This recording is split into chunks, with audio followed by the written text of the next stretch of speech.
Hey guys, Mr. Price here to read the next chapter of the Cay with you. We just finished chapter 9, and where we left off, Timothy and Philip were doing some things to upgrade the island. They were trying to make a rope that went down from the camp down to the beach, and they were also, Timothy had asked Philip to make some mats for the two of them to sleep on by taking these palm fibers and weaving them together.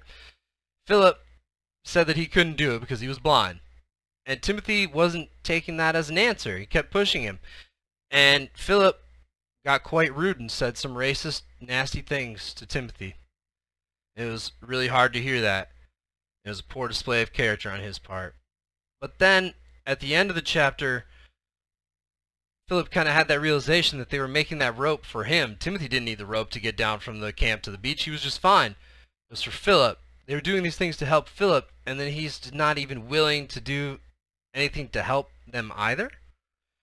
And he asked Timothy, or rather told him he wanted to be friends, and Timothy said, "We've always been friends." And Philip asked him, could you call him Philip instead of young boss, and Timothy responds by saying, Philippe, which I really like. I love the way that Timothy says Philip's name. It's great. So, here we go with Chapter 10. During our 7th night on the island, it rained.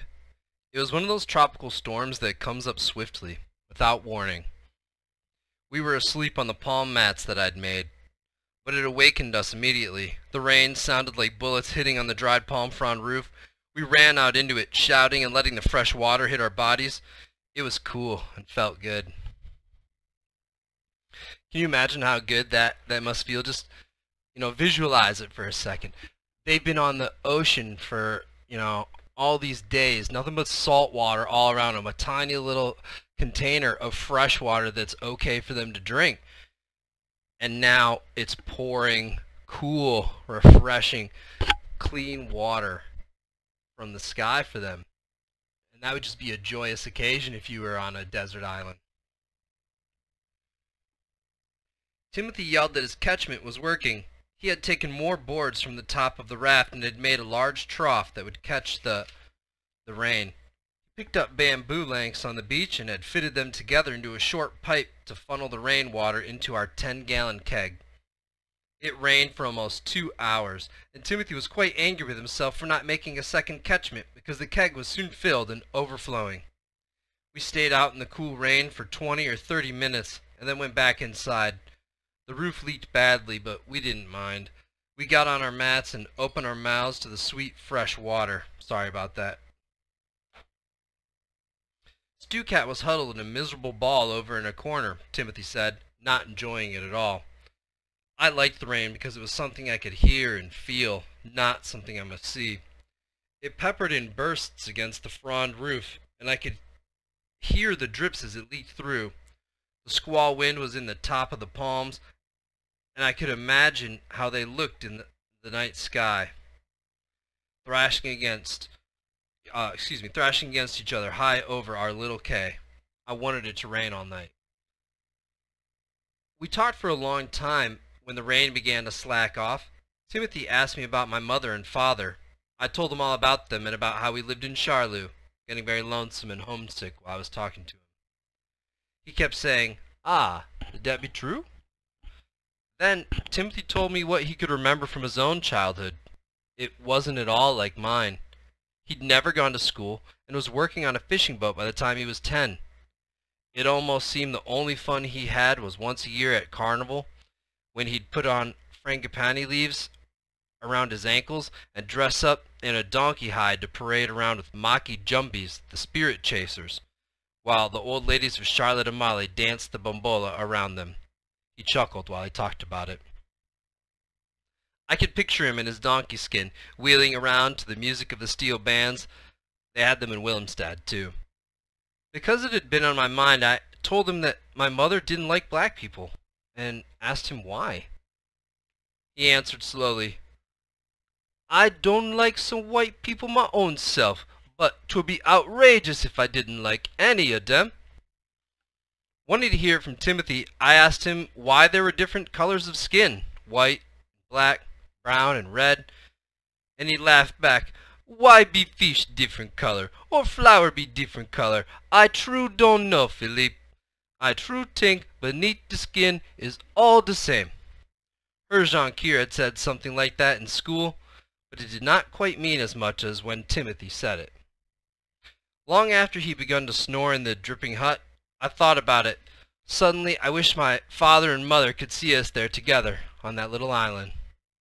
I moved close to Timothy's big body before I went to sleep. I remember smiling in the darkness. He felt neither white nor black. And so, I'm just going to pause again right there for a second. You see right there that Philip is changing. He's seeing Timothy through his actions, for what Timothy is doing and the kind of person that Timothy is. He's seeing past the skin color that, was a problem for his mother with the people living around them. And it's good to see Philip realizing, how lucky he is and what a great guy Timothy is. In the morning, the air was crisp and the Cay smelled fresh and clean. Timothy cooked a small fish, a pompano, that he'd speared at dawn down on the reef. Neither of us had felt so good or so clean since we had been aboard the Hado, and without discussing it, we both thought this might be the day an aircraft would swing up into the Devil's Mouth, if that's where we were. The pompano, broiled over the low fire, tasted good. Of course, we were eating little but what came from the sea, fish, langosta, mussels, or the eggs from sea urchins, those small, black, round sea animals with sharp spines that attach themselves to reefs. Timothy had tried to make a stew from seaweed, but it tasted bitter. Then he tried to boil some new sea grape roots, but they made us ill. The only thing that ever worked for him was sea grape leaves, boiled first in seawater, then cooked in fresh water. But above us, 40 feet from the ground, Timothy said was a feast. Big, fat, green coconuts. When we'd landed, there were a few dried ones on the ground, but the meat in them was not very tasty. In a fresher one there was still some milk, but it was rancid. At least once a day, especially when we were around the hut, Timothy would say, "'Tis outrageous dem coconut hang up in de sky when we could use de milk and meat." Or he'd say, "Timothy, my own self long ago could climb de palm very easy." Or hinting, and I guess looking up at them, "Philippe, I do believe you be getting outrageous strong here on this island." I'm going to pause right there. I want you guys to take an opportunity to infer. What is Timothy getting at? Talking about those coconuts, talking about how strong Philip's getting. What's he really saying? Continuing the story. He made a point of saying that if he were only 50 again, he could climb the tree and slice them off with his knife, but at 70 odd, he did not think he could make it to the top.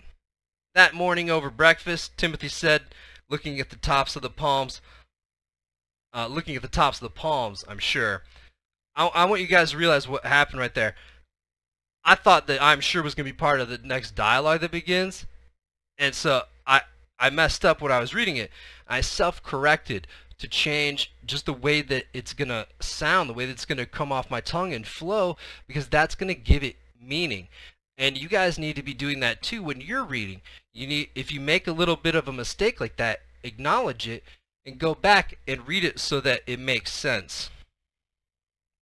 So, looking at the tops of the palms, I'm sure, "A little milk from the coconut would be good now, eh, Philippe?"